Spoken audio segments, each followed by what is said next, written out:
یا ایتھا النفس المطمئنہ، اے وہ جان جو مطمئن رہی. یہ تو اس کا لفظی ترجمہ ہوا، لیکن جیسا کہ میں نے عرض کیا انسانی نفسیات کے بہت ہی اہم حقائق ہیں جو اس ایک لفظ کے پردے میں چھپے ہوئے ہیں. یہ وہ مضامین ہیں جو میں نے اپنے درس کے دوران مختلف مواقع پر بیان کیے ہیں، لیکن جیسے میں نے اس سال اپنے تنظیم اسلامی کے سالانہ اجتماع میں بھی اور انجمن کے محاضرات میں بھی کوشش کی کہ بعض جو بنیادی اور اہم مضامین ہیں ہمارے دین کے اور قرآن حکیم کے جو بنیادی تھیمز ہیں ان پر میں نے اپنی سوچ کو اپ ڈیٹ کیا، اور آخری جو نتائج ہیں آج کی تاریخ تک وہ میں نے گویا کہ کوشش کی کہ میں انہیں ایک ترتیب کے ساتھ بیان کروں. وہی بات میں کرنا چاہتا ہوں اس نفس مطمئنہ کے حوالے سے. نفسیات انسانی کے ضمن میں بعض حقائق جو پہلے وقتاً فوقتاً بیان ہوئے ہیں آج ذرا انہیں ترتیب کے ساتھ اگرچہ اختصار ملحوظ رہے گا. سب سے پہلے یہ نوٹ کیجئے کہ نفس کا لفظ قرآن مجید میں 3 معنی میں آیا ہے.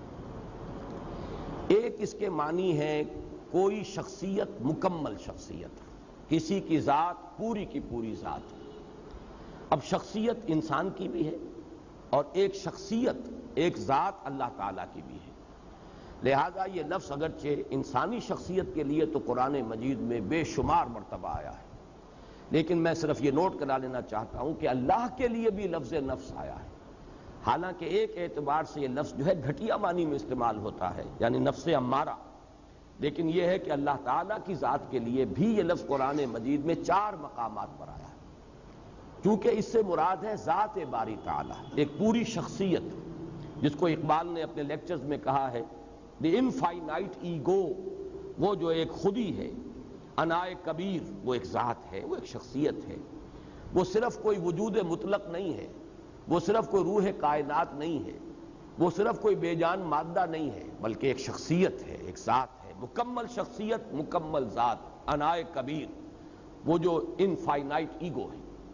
چنانچہ یہ نوٹ کر لیجئے سورہ آل عمران کی آیات نمبر 28 اور نمبر 30 میں 2 مرتبہ یہ الفاظ آئے وَيُحَذِّرُكُمُ اللَّهُ نَفْسَهُ، اللہ ڈراتا ہے تمہیں اپنی ذات سے، یعنی اللہ کی ذات سے. اللہ تعالیٰ تمہیں ڈرا رہا ہے کہ اس سے ڈرو، مجھ سے ڈرو. یہاں پر اللہ کی ذات کے لیے 2 مرتبہ نفس کا لفظ آیا وَيُحَذِّرُكُمُ اللَّهُ نَفْسَهُ. اسی طریقے سے سورہ انعام میں بھی 2 جگہ پر، آیت نمبر 12 ہے اور آیت نمبر 54. آیت نمبر 12 میں فرمایا کتب علی نفسہ الرحمہ، اللہ تعالیٰ نے اپنی ذات پر واجب کر لی ہے رحمت. رحمت کو اس نے اپنی ذات پر، اپنے آپ پر واجب کر لیا. یہ میں اس لیے مثال دے رہا ہوں کہ اپنا آپ، اپنی ذات، اس کے لیے انسانوں کے لیے تو بے شمار مرتبہ لفظ نفس آیا ہے قرآن مجید میں، لیکن ذات باری تعالیٰ کے لیے بھی لفظ نفس کا اطلاق 4 جگہ ہے. سورہ انعام کی آیت نمبر 54 میں فرمایا کتب ربکم علی نفسہ الرحمہ، تمہارے رب نے اپنی ذات پر، اپنے آپ پر رحمت واجب کر لی، لکھ لی. تو یہ 4 مقامات ہیں قرآن مجید کے جن میں ذات باری تعالیٰ پر بھی لفظ نفس کا اطلاق ہے. اور ایک اس وقت ذہن میں آیا ہے کہ یہ نوٹ کرا دوں کہ یہ اصول میں نے بارہا عرض کیا ہے کہ اہم مضامین قرآن مجید میں 2 دفعہ ضرور آتے ہیں. اب دیکھیے یحذرکم اللہ نفسہ 2 جگہ آ گیا ایک ہی صورت میں سورہ آل عمران میں. کتب علی نفسہ الرحمہ یا کتب ربکم علی نفسہ الرحمہ، یہ بھی 2 مرتبہ آ گیا سورہ انعام میں. تو ایک مفہوم تو لفظ نفس کا ہے کسی کی شخصیت، کسی کی ذات، پوری کی پوری شخصیت پر لفظ نفس کا اطلاق. دوسرے معنی میں انسان کی شخصیت کے حیوانی پہلو پر اس لفظ کا اطلاق ہوتا ہے.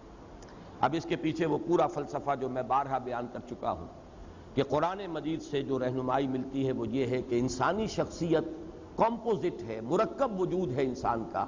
ایک اس کا حیوانی وجود ہے، وہ خاکی الاصل ہے، زمین سے، مٹی سے، کرسٹ آف دی ارتھ سے جو ہے یہ وجود میں آیا ہے، کلے سے. اور ایک اس کا روحانی وجود ہے، وہ عالم امر سے متعلق ہے، اس کا ایک خصوصی ربط اور تعلق ہے ذات باری تعالیٰ کے ساتھ. وَنَفَخْتُ فِيهِ مِن رُوحِي، یہ دونوں بڑے متضاد ہیں اپنے تقاضوں کے اعتبار سے بھی اور اپنے اوریجن کے اعتبار سے بھی. ایک کا منبع زمین ہے، ایک کا جو بھی جہاں سے اس کا تعلق ہے وہ عالم علوی ہے، وہ بلند عالم ہے. اس میں یوں سمجھ لیجئے کہ انسانی شخصیت کا جو حیوانی پہلو ہے اس کے لیے لفظ نفس آتا ہے۔ یہی وجہ ہے کہ اس حیوانی پہلو کا اگر خلاصہ اور لب لباب آپ کہیں گے تو وہ ہے جان، حیات، جو حیوانات میں بھی ہے۔ کتے میں بھی جان ہے، بلی میں بھی جان ہے، گھوڑے میں بھی جان ہے، گدھے میں بھی جان ہے، گھاس کے تنکے میں بھی جان ہے۔ یہ تمام جو ہے، چاہے وہ نباتاتی حیات ہو اور چاہے وہ حیواناتی حیات ہو، زمینی حیات جو ہے، اس میں زندگی جو ہے قدر مشترک ہے۔ انسان کا بھی جو حیوانی وجود ہے وہ صرف جسم نہیں، جسم جمع حیات، یہ زندگی جو ہے یہ ہے در حقیقت جو حیوان انسان ہے۔ تو اس کا چونکہ لب لباب جو ہے اس حیوانی وجود کا وہ ہے جان، لائف، حیات، اس لیے سورہ انعام ہی کی آیت نمبر 93 میں فرمایا گیا کہ فرشتے جب روح قبض کرنے کے لیے، جان نکالنے کے لیے آتے ہیں۔ اب یہ روح قبض کرنے کا لفظ بھی میری زبان پر آ گیا غلط العام کے اعتبار سے، حالانکہ اس وقت جان قبض کی جاتی ہے، جان نکالی جاتی ہے، روح کا معاملہ نہیں ہے، وہ ایک علیحدہ بحث ہے۔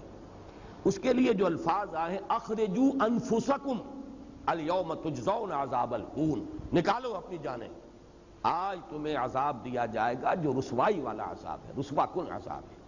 تو جان جب نکلتی ہے اس حیوانی وجود میں سے تو وجود تو یہی رہ گیا، جسم تو رہ گیا یہ، لیکن جسم تو در حقیقت مٹی کا ایک ڈھیر ہے، مٹی سے آیا ہے۔ اس کا جو اصل حاصل ہے خلاصہ، جیسے کہ کتے میں اس کی جان جو ہے وہ اصل شے ہے، ورنہ اس کے بعد جو ہے گل سڑ جائے گا اور اس کا کوئی حقیقی وجود نہیں ہے۔ اسی طرح حیوانی وجود جو انسان کا ہے اس کا بھی اصل لب لباب جان ہے، حیات ہے، لائف ہے، باقی ورنہ یہ جسم جو ہے یہ تو تحلیل ہو کر اور منتشر ہو کر مٹی میں مل جائے گا۔ تو جان کے لیے بھی اس قرآن مجید میں لفظ اخرجوا انفسکم، نکالو اپنی جانیں۔ اور یہی دوسرا پہلو ہے کہ جس کے لیے سورہ یوسف کی آیت نمبر 53 میں اور جو 13ویں پارے کی پہلی آیت ہے اس میں لفظ آیا ہے ان النفس لامارۃ بالسوء۔ چونکہ یہ حیوانی وجود ہے انسان کا، تو جو حیوانی جبلتیں ہیں، جو اینیمل انسٹنکٹس ہیں، جو محرکات عمل ہے حیوانی، وہ سب کے سب اس کے ساتھ متعلق ہیں۔ یہ ہمارے حقیقی وجود کا ایک رخ ہے، ایک پہلو ہے۔ یہ آدھا وجود ہے انسان کا جو حیوانی وجود ہے، اس اعتبار سے اس کے لیے نفس کا لفظ آیا، لیکن نفس کے ساتھ صفت آئی ان النفس لامارۃ بالسوء، جس کے لیے کہ ہمارے ہاں عام طور پر، خاص طور پر صوفیانہ لٹریچر میں نفس امارہ کا لفظ استعمال ہوتا ہے، حالانکہ قرآن مجید میں یہ ترکیب اس طور سے نہیں آئی، النفس الامارہ یہ لفظ نہیں آیا، ان النفس لامارۃ بالسوء، یعنی یہ جو حیوانی نفس ہے انسان کا یہ تو لازماً برائی کا حکم دے گا۔ کیوں دے گا؟ اس لیے کہ یہ اینیمل انسٹنکٹس جو ہیں یہ بلائنڈ ہیں۔ انسان کو بھوک لگتی ہے، پیٹ کھانے کو مانگتا ہے، اسے اس سے غرض نہیں ہے کہ وہ حلال کھانا کھا رہا ہے یا حرام کھا رہا ہے، اسے تو اپنی بھوک کی سیٹسفیکشن درکار ہے۔ پھر یہ کہ وہ فی نفسہ ہی وہ گوشت جو ہے چاہے بکری کا ہے اور چاہے وہ سور کا ہے، نفس کو تو اس سے بھی تعلق نہیں۔ پھر بکری کا بھی ہے تو حلال ذریعے سے کمایا گیا یا حرام ذریعے سے کسی کی جیب کاٹ کر جا کر بکری کا گوشت خرید لیا گیا، ان چیزوں سے نفس کو بحث نہیں۔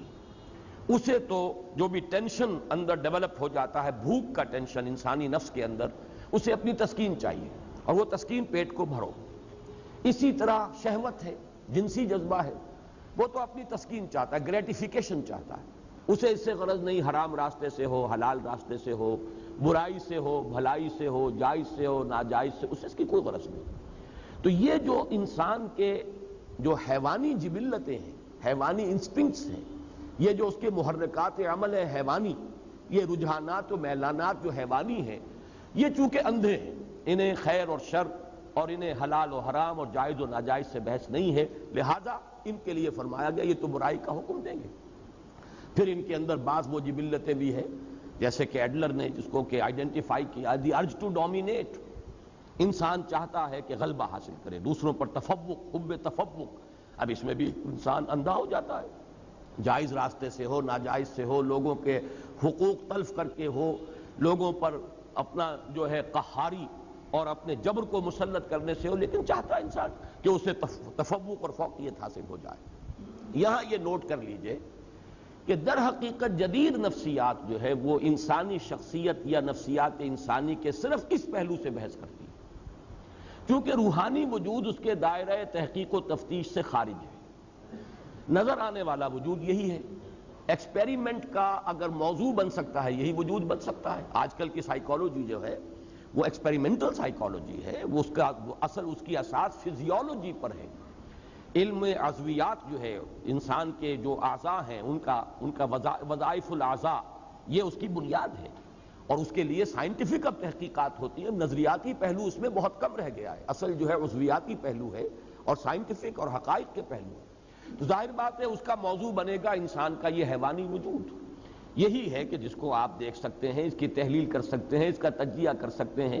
تو یہ جو موضوع ہے جدید نفسیات کا، اس میں کوئی شک نہیں کہ ماننا پڑتا ہے کہ بہت سے ماہرین نفسیات جو ہیں، جدید نفسیات کے ماہر، انہوں نے واقعتاً بڑی گہرائی میں مشاہدہ کیا ہے. اگرچہ جو اس پر انہوں نے پھر جو نظریات ڈیولپ کیے ہیں، چونکہ یکرخا مطالعہ ہے ان کا، انسان کی پوری شخصیت تو ان کے موضوع غور و فکر کا موضوع ہی نہیں ہے. انسان کا جو روحانی وجود ہے وہ ان کے دائرہ تحقیق و تجسس میں آتا ہی نہیں، لہذا وہ یک طرفی بات ہے. جیسے کہ دجال کے بارے میں، فتنہ دجالیت کے بارے میں کہا کہ وہ یک طرفہ ایک ترقی ہے انسان کی. مادی علم کی ترقی ہو رہی ہے، ٹیکنالوجی کی ترقی ہو رہی ہے، روحانیات و اخلاقیات جو ہیں وہ پستی میں چلے جا رہے ہیں. ایک آنکھ والا معاملہ ہے، وہ آنکھ خوب کھلی ہوئی ہے. چاہے وہ فرائیڈ ہو، چاہے وہ ایڈلر ہو، چاہے وہ میکڈوگل ہو، چاہے وہ ینگ ہو، چاہے وہ مارکس ہو، ان تمام مفکرین نے نفسیات انسانی کا جو جائزہ لیا ہے تو ایکویٹی آف آبزرویشن جس کو ہم کہیں گے، ایکویٹی آف ویژن، دیکھا بہت ہے، بہت ایکیوٹلی مشاہدہ کیا، اس میں کوئی شک نہیں. لیکن یہ کہ اس پر پھر جو نظریات انہوں نے بنائے ہیں میں ان کی تائید نہیں کر رہا. اس وقت جو تحسین کر رہا ہوں وہ صرف ان کے گہرے مشاہدے کی. لیکن یہ کہ یہ بات نوٹ کر لیجئے کہ ان کا یہ سارا مطالعہ انسان کی حیوانی نفسیات سے متعلق ہے. انسان کی اصل انسانی نفسیات جن کو ہم کہہ سکتے ہیں کہ وہ انسان کے روحانی وجود سے متعلق ہیں، اس کے ضمن میں وہ در حقیقت ان کی تحقیق اور جستجو کا میدان ہے ہی نہیں. اب تیسری بات نوٹ کیجئے کہ اصلاً اسلام اور قرآن نے جو ہدایت ہمیں دی ہے اس کے بارے میں پہلی بات تو میں عرض کر چکا ہوں کہ یہ کمپوزٹ وجود ہے، حیوانی وجود اور ایک روحانی وجود. لیکن قرآن سے ہمیں یہ معلوم ہوتا ہے کہ ایک حقیقت اور ہے انسان کے اندر جو ان دونوں کے بین بین ہے. انسان کا ایک وجود روحانی وجود، ایک حیوانی وجود، حیوانی داعیات، حیوانی محرکات، حیوانی رجحانات، حیوانی میلانات، حیوانی محرکات عمل. روح اس کے تقاضے، اس کی پل، وہ بلندی کی طرف لے جانا چاہتی ہے انسان کو، یہ پستی کی طرف لے جانا چاہتے ہیں انسان کو. لیکن ان دونوں کے مابین ایک پل اپورڈ ہے، ایک پل ڈاؤن ورڈ ہے. دونوں کے مابین ایک اور لطیف حقیقت ہے انسانی وجود کی جس کو کہا جاتا ہے قلب. اب یہ لطیف حقیقت کا جو لفظ میں نے استعمال کیا ہے، صوفیہ اسی کو استعمال کرتے ہیں، لطائف. لطائف ثلاثہ کا میں قائل ہوں کہ قرآن مجید سے مجھے ان کا ثبوت ملا ہے. بعض صوفیہ نے لطائف خمسہ، لطائف ستہ، وہ اور بھی کچھ چیزیں ہیں کہ جن پر گفتگو کی ہے. لیکن بہرحال میں یا تو یہ کہ یہ سمجھ لیجئے کہ میں اپنے قصور فہم کا اعتراف کر رہا ہوں. بہرحال مجھے قرآن مجید کے اندر ان کا سراغ نہیں ملا. نفس جس کے بارے میں پوچھ چکا، اور جدید ماہرین نفسیات کی ساری گفتگو، بحث، تفتیش، تجسس وہ صرف اسی سے متعلق ہے. لطیفہ روح جو بلند ہے اور لطیفہ قلب. اب میں آپ کو پہلے یہ عرض کر دوں کہ ان کا ایک بڑا ہی ایک ربط قائم ہوتا ہے جو فرائیڈ نے جو 3 لیولز معین کیے ہیں انسانی شخصیت کے.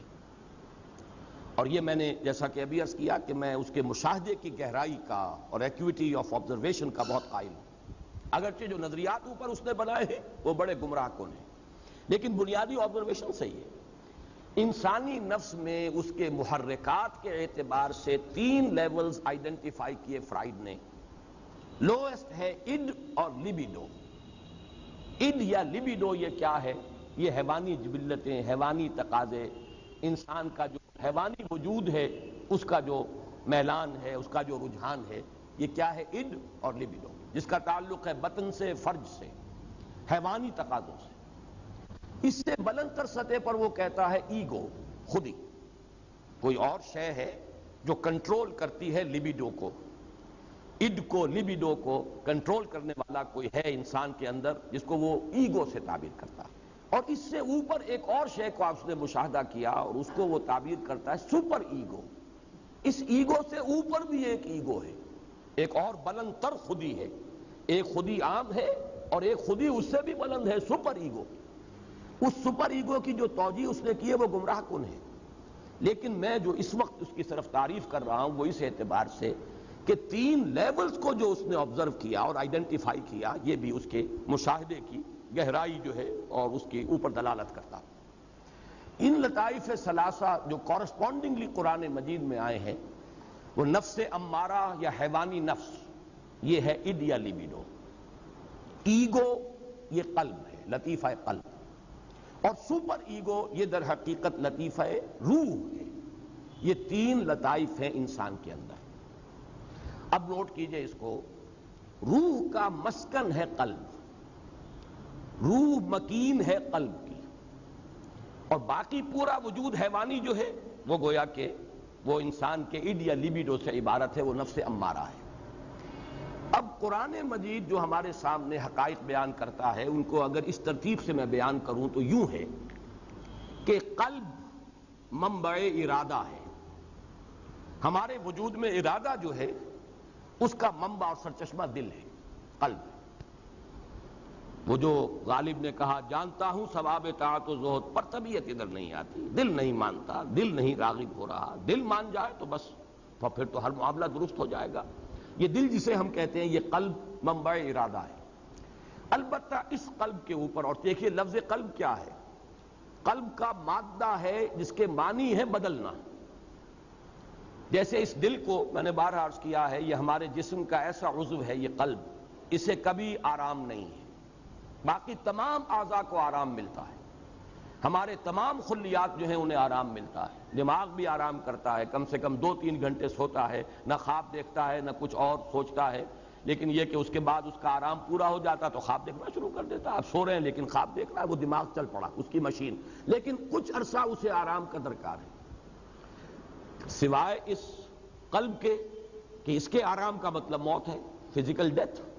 لہذا یہ ہر وقت کبھی سکڑ رہا ہے اور کبھی وہ پھیل رہا ہے، اس کے لیے ہر وقت تبدیلی کی کیفیت ہے، تو اس سے بھی ایک اس کے لفظ کا مناسبت قائم ہوتی ہے اس کی حقیقت کے ساتھ۔ اس قلب کے اوپر 2 اثرات پڑتے ہیں، ایک طرف روح کے اثرات پڑ رہے ہیں اور دوسری طرف نفس امارہ کی پل ہے اس پر، اور اس کو صحیح تر تعبیر کریں گے ہم ایمانی حقائق کی روشنی میں کہ یہ قلب جو ہے اس کے اندر روح انسانی ہے، جو روح ربانی ہے حقیقت کے اعتبار سے، نفخت فیہ من روحی۔ یا تو یہ قلب جو ہے شفاف آئینے کے مانند ہوتا ہے جس میں سے اس روح کے انوار چھن چھن کر پورے وجود کو نورانی بنا دیتے ہیں۔ نفس امارہ کی گرفت نہیں ہے قلب پر، بلکہ جو انوار روح ہیں، روح کے انوار وہ قلب کے آئینے میں سے، شفاف آئینے میں سے چھن چھن کر باہر آ رہے ہیں اور پورے وجود کو منور کر دیا۔ یا یہ ہے کہ اِڈ یا لیبیڈو، نفس امارہ کا اتنا تسلط ہو گیا ہے قلب پر، اس کی شہوت، اس کی خواہشات، اس کی دنیاوی جو تمنائیں اور آرزوئیں ہیں، طول عمل ہے، اس سب نے اس قلب کو سیاہ کر دیا، یا جیسے حدیث میں آتا ہے قلب کو بند کر دیا۔ حضور نے باقاعدہ مٹھی بند کی۔ انسان جب گناہ کرتا ہے تو ایک داغ پڑ جاتا ہے، پھر گناہ کرتا ہے پھر دوسرا داغ پڑ گیا، توبہ کرتا ہے تو دھل جاتا ہے داغ، توبہ نہیں کرتا تو داغ پر داغ، یہاں تک کہ اسے ہم یہ بھی کہہ سکتے ہیں کہ وہ سیاہ ہو جاتا ہے۔ اگر سیاہ ہو گیا ہے تو اب روح جو ہے اندر دفن ہو گئی، اس کا نور اب نکل کر وجود انسانی میں سرایت نہیں کر سکتا۔ اب یہ ظلمت ہی ظلمت ہے، تاریکی ہی تاریکی ہے، وجود حیوانی جو ہے اس کے اندر اب کوئی نورانیت باقی نہیں رہے گا۔ یہ ہے وہ کیفیت جس کو حضور نے فرمایا پھر دل بند ہو جاتا ہے، اور اسی کو قرآن کہتا ہے ختم اللہ علی قلوبہم وعلی سمعہم، جب کسی تھیلی کو بند کر دیتے ہیں تو اوپر مہر لگا دیتے ہیں، اب کوئی شے اس میں نہ نکلے گی نہ اس کے اندر داخل ہوگی۔ تو دل میں سے نہیں نکل سکتے انوار روح کے، اور دل میں داخل نہیں ہو سکتی کوئی نصیحت، کوئی موعظت، اس لیے کہ مہر لگ چکی ہے۔ یہ کیفیت کیا ہے؟ یہ وہ کیفیت ہے کہ قلب انسانی پر فیصلہ کن غلبہ ہو گیا ہے۔ جو حیوانی میلانات ہیں، ظلمات نفس ہیں، انہوں نے ایسا تسلط کر لیا ہے کہ یا تو یوں کہیے کہ اس پر کوٹنگ آ گئی ہے، سختی آ گئی ہے دل کے اوپر، یا وہ دل کا جو باہر کا حصہ ہے وہ اتنا سیاہ ہو گیا ہے، اتنا بند ہو گیا ہے دل کہ اب اندر جو روح ہے وہ دفن ہو کر رہ گئی۔ اس کو نوٹ کر لیجئے، لفظ دفن میں خاص طور پر استعمال کر رہا ہوں اس لیے کہ ذرا آگے ہم چلیں گے قد افلح من زکاہا وقد خاب من دساہا. دسا یا دسو کے معنی ہے کسی شے کو دفن کر دینا. یہ لفظ آگے آ جائے گا. اب تیسری ہی صورت ہے، بلکہ اگلے ہفتے انشاءاللہ ہفتے کو ہم یہ سورۃ الشمس پڑھیں گے. اور یا پھر دوسری شکل ہے جو میں نے عرض کیا کہ اگر آئینہ قلب صاف اور شفاف ہے تو روح کے انوار اس میں سے نکل رہے ہیں اور اس نے پورے وجود حیوانی کو منور کر دیا ہے. یہ ہیں دو ایکسٹریم کنڈیشنز. اس دوسری کنڈیشن کی ایکسٹریم صورت جو ہے وہ ہے شخصیت محمدی صلی اللہ علیہ وسلم. یہ نہیں تھا کہ آپ کے ساتھ نفس تھا نہیں، یہ نہیں تھا کہ آپ کے اندر جو ہے جسمانی تقاضے تھے نہیں، یہ نہیں تھا کہ آپ کو بھوک نہیں لگتی تھی یا آپ کے اندر جو ہے وہ جنسی تقاضا نہیں، سب تھے. لیکن یہ کہ اس سب کے اوپر روح محمدی کے انوار ایسے فیصلہ کن طور پر غالب ہو چکے تھے کہ پورا وجود نورانی ہو چکا تھا. اس اعتبار سے حضور کو اگر نور مجسم کہا جائے تو مجھے کوئی اعتراض نہیں. اس معنی میں وہ جس کو آگے بڑھا کر جو فلسفے اس پر ایجاد کر لیے گئے وہ علیحدہ شے ہے، لیکن اس معنی میں کہ روح محمدی صلی اللہ علیہ وسلم اتنی اس کی نورانیت قوی ہے اور جو نفس ہے وہ حضور نے اس طور سے اس پر قابو پا لیا کہ روح کے انوار سے آپ کا پورا وجود جو ہے وہ منور ہو گیا. اس کے لیے سورہ نور کی وہ جو رکوع ہے 5واں رکوع، اس میں جو تعبیر آئی ہے اسے ذہن میں تازہ کر لیجئے. نور علی نور، یہ تو انوار ہی انوار ہیں پورے وجود کے اندر. بتمام و کمال تو یہ ذات محمدی ہے صلی اللہ علیہ وسلم، لیکن یہ کہ اسی راستے پر چلنے والے اور بھی لوگ ہوں گے. نور کی انٹینسٹی تو وہ نہیں ہوگی جو نور محمدی کی ہے صلی اللہ علیہ وسلم، لیکن یہ کہ پورے وجود انسانی کا نورانی ہو جانا کم تر انٹینسٹی کے ساتھ یہ بالکل معقول بات ہے، سمجھ میں آنے والی بات ہے. اور دوسری جو ایکسٹریم کیفیت ہے اس کے لیے ظلمات بعضها فوق بعض، تاریکیوں پر تاریکیاں.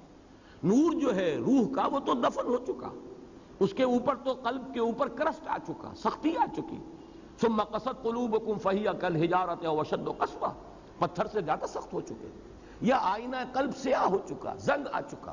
کلا بل ران علی قلوبہم ما کانوا یکسبون، یہ سورہ مطففین میں ہم پڑھائے ہیں. یا حضور نے جیسے فرمایا کہ دل بند ہو گیا، اب اس پر مہر کر دی گئی.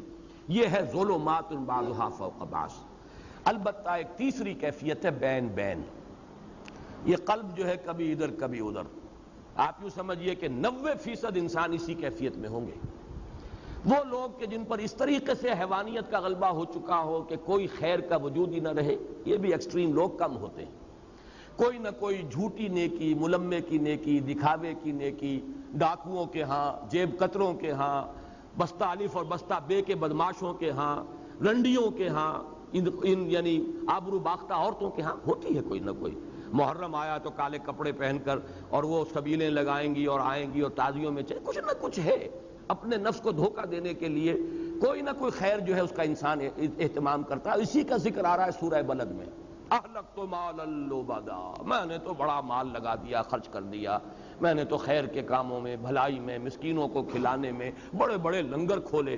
یہ سب کام ہے کس کے ساتھ؟ بدی کے ساتھ. بدی بھی ہے، حرام خوری بھی ہے، سمگلنگ بھی ہو رہی ہے، اور بھی جو بھی سودی کاروبار بھی ہو رہا ہے، لیکن مسجدوں کو چندے بھی دیے جا رہے ہیں، دارالعلوموں کی سرپرستی بھی ہو رہی ہے. تو اکثر و بیشتر آپ کو ملے گا گڈمڈ معاملہ کہ کچھ نیکی کی طرف بھی ہے اور کچھ بدی کی طرف بھی ہے. یہ ہے جس کو قرآن تعبیر کرتا ہے نفس لوامہ. لا اقسم بیوم القیامہ ولا اقسم بالنفس اللوامہ. اس لیے کہ یہ روح جو ہے اس کا اثر کیا ہوتا ہے انسان پر؟ یا تو مثبت اثر ہے، نیکی کی طرف کھینچتی ہے، اس لیے کہ اس کا منبع جو ہے وہ خیر کل ہے، ذات باری تعالیٰ سے اس کا تعلق ہے تو خیر کی طرف بلائے گی. دوسرے یہ، اور اسی اعتبار سے مغرب کے فلسفے میں ڈیوائن سپارک کا جو لفظ آتا ہے ادب میں، انسان کے اندر ایک روح ملکوتی ہے، ایک شعلہ ملکوتی ہے. حیوانات سے ممتاز ہو جاتا ہے انسان اس اعتبار سے کہ انسان کے اندر ایک شعلہ ملکوتی موجود ہے، ڈیوائن سپارک موجود ہے. حیوان کوئی ایسا نہیں ہوگا، کوئی کتا اپنی ہڈی پر دوسرے کتے کو بس پڑتے نہیں آنے دے گا.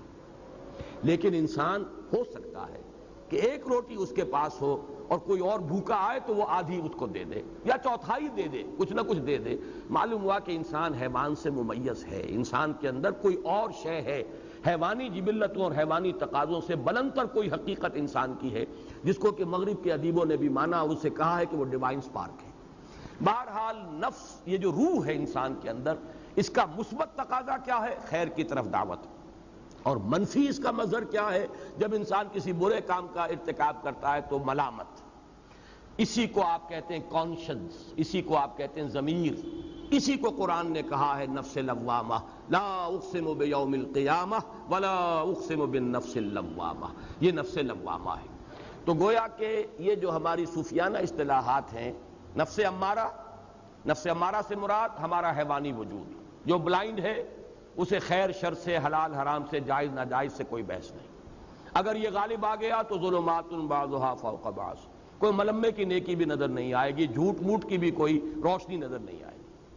اور دوسرا کیا ہے؟ اگر انسان کچھ خیر کی طرف بھی چلتا ہے اپنی روح کے تقاضے کے تحت، اور اگر کوئی برا کام کرتا ہے، نفس کا غلبہ ہو گیا، شہوات کا غلبہ ہو گیا، خواہشات کا غلبہ ہو گیا، بری حرکت سرزد ہو گئی، تو پھر اندر سے وہ روح جو ہے ملامت کرتی ہے، وہ ضمیر جو ہے مائی کانشنس از بائٹنگ می، میرا ضمیر مجھے ملامت کر رہا، یہ نفس لوامہ ہے۔ اس کو تعبیر کرتے ہیں یہ نفس کی اس سے ایک بہتر اور اعلیٰ تر شکل ہے۔ بلند ترین شکل جو ہے وہ نفس مطمئنہ، جبکہ انسان کی روح کو تمکن حاصل ہو جائے وجود انسانی پر۔ نفس ہے لیکن نفس اب انسان کو ڈکٹیٹ نہیں کر سکتا، غلط راستے پر نہیں لے جا سکتا، جس کو حضور نے تعبیر کیا ہے، چونکہ اس کی کامل مثال میں عرض کر چکا ہوں، صرف ذات محمدی ہے صلی اللہ علیہ وسلم، کہ حضور نے جب فرمایا کہ ہر انسان کے ساتھ ایک شیطان ہوتا ہے، اور کسی نے بڑی ہمت کی جو پوچھ لیا کہ حضور کیا آپ کے ساتھ بھی شیطان ہے؟ آپ نے فرمایا ہاں ہے، لیکن میں نے اسے مسلمان کر لیا، یعنی وہ شیطان بھی ہے، وہ نفس بھی ہے، لیکن میں نے اسے مسلمان کر لیا، میرا اس کے اوپر کنٹرول ہے، میں قابو یافتہ ہوں، اور جب قابو یافتہ ہوں تو میری روح جو ہے اس کے انوار میرے پورے وجود کو منور کیے ہوئے ہیں۔ یہ ہے وہ کیفیت جس کو نفس مطمئنہ۔ یہاں اب میں چاہتا ہوں کہ اس کے ساتھ دوسرا لفظ اب ایڈ کریں، مطمئنہ سے مراد کیا ہے؟ یا ایتھا النفس المطمئنہ۔ ابھی تک میں نے عرض کیا ہے کہ نفس کا لفظ مکمل شخصیت کی توجیہ کے لیے بھی آتا ہے، تعبیر کے لیے، نفس ہمارے صرف حیوانی وجود کے تقاضے کے لیے بھی آتا ہے، جس کا خلاصہ اور لب لباب ہے ہماری جان، اور اسی معنی میں وہ نفس امارہ کا لفظ استعمال ہوتا ہے۔ پھر نفس بحیثیت کل جب آئے گا تو نفس مطمئنہ، یہ پوری انسانی شخصیت کی وہ کیفیت کہ جس میں انسان کا لطیفہ روح جو ہے اس درجے غالب آ چکا ہے پورے وجود پر کہ وہ لطیفہ نفس جو ہے وہ ہوتے ہوئے بھی غیر مؤثر ہو گیا، اور تمکن حاصل ہو گیا اس کے پورے وجود پر، حکمرانی اور تسلط جو ہے وہ ہو گیا ہے اس کے روحانی وجود کا۔ اب مطمئنہ کسے کہتے ہیں؟ اطمئنان، یہ ہم اردو میں اس کو لکھتے ہیں تو اطمینان لکھتے ہیں یہ کے ساتھ، عربی میں اصل میں یہ لفظ ہے اطمئنان حمزہ کے ساتھ۔ هو الاستقرار والثبات، کسی چیز پر جم جانا، یہ ہے در حقیقت اطمینان کا اصل مطلب۔ اس اطمینان کے دو رخ ہیں، اور یہ میں اس مرتبہ اپنے حقیقت ایمان والی بحث میں ایمان کا امن سے تعلق اس میں تفصیل سے بیان کر چکا ہوں اس مرتبہ کے محاضرات میں۔